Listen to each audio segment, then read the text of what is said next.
எத்தனை சாமி வந்ததையா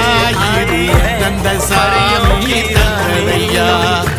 எத்தனை பாட்ட சொன்னதையா சுத்திர பூமி கண்டதையா